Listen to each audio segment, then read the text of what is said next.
అందరికీ నమస్కారం. నేను మీ అనుపమ. ఈ రోజు మహామాఘి లేదా మాఘ పూర్ణిమ అనేటటువంటి రోజు అన్నమాట. ఈ రోజు సరిగ్గా ఎవరైతే ఉదయాన్నే చక్కగా అన్ని కూడా పరిసరాలు శుభ్రం చేసుకొని నదీ స్నానం గనక చేస్తే మీరు ఊహించినటువంటి గొప్ప స్థితికి వెళ్ళేటటువంటి అవకాశం దాదాపుగా ఎక్కువగానే ఉంటుంది. మాఘమాసంలో వచ్చేటటువంటి పౌర్ణమినే మహామాఘి లేదా మాఘ పూర్ణిమ అనేటటువంటి మాఘీ పూర్ణిమ అనేటటువంటి పేర్లతో పిలుస్తూ ఉంటారు.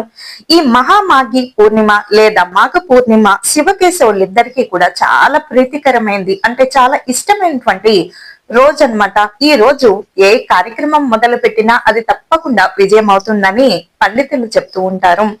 ఈ సమయంలో సూర్యుడు మకర రాశిలోంచి కుంభ రాశిలోకి సంచరిస్తాడు.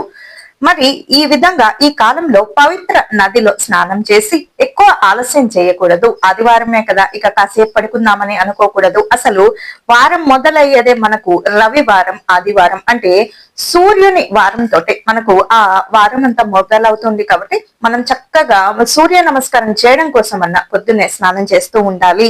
నదిలో స్నానం చేసి పరమేశ్వరుడికి ప్రత్యేకమైనటువంటి పూజలు చేస్తూ ఉండాలి. దాన ధర్మాలు చేయడం గాని, పేదవారికి అన్నదానము, వస్త్రదానము, ఇటువంటివి వస్త్రాలు దానం చేయడము, మీ దగ్గర ఏవి అందుబాటులో ఉంటే అవి దానం చేస్తూ ఉండండి.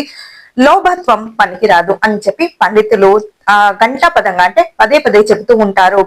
ఎంత దానం చేస్తే అంత మీకు తిరిగి అలా వచ్చేస్తూ ఉంటుంది. రెట్టింపు 100 రెట్లు అలా తిరిగి వచ్చేస్తూ ఉంటుంది. మాఘ పూర్ణిమ నాడు స్నానం చేయడం వల్ల అన్ని పాపాలు పోతాయి. తెలిసి చేసినా తెలియక చేసిన గత్యంతరం లేక చేసినటువంటి పాపాలన్నీ కూడా మరి ఇలా చేయడం వల్ల అవన్నీ కూడా మీ ఖాతాలో నుంచి నిష్క్రమింపబడతాయి, అంటే తొలగిపోతూ ఉంటాయి ఆ పాపాలన్నీ కూడా.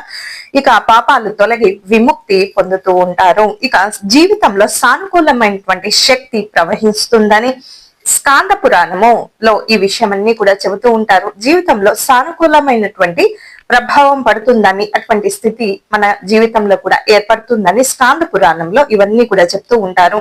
మాఘమాసంలో వచ్చేటటువంటి పూర్ణిమకి మాఘీ పూర్ణిమ లేదా మాఘ పూర్ణిమ అనేటటువంటి విశేషం ఉంటుంది. కాబట్టి ఈ రోజున దేవతలు కూడా పవిత్ర నదులలో స్నానం చేస్తారు. స్నానం చేయడానికి వస్తారట. మరి గమనించండి, దేవతలే స్వయంగా నదీ జలాలలో కావేరి, గంగా, యమున, తుంగభద్ర, ఇటువంటి పంబ, కన్యాకుమారి ఇటువంటి చాలా నదులు ఉన్నాయి కదా మన భారతదేశంలో. స్నానం చేసేటప్పుడు గంగేచ యమునే చైవ కృష్ణ గోదావరి తుంగభద్ర కావేరి జలస్మిన్ సన్నిధిం కురు గోదావరి, అలాగే కావేరి, ఇటువంటి సరస్వతి, సింధు, నర్మద ఇటువంటి అన్ని నదుల పేర్లు తలుచుకొని అలా స్నానం చేస్తూ ఉండాలి. అలా చేస్తూ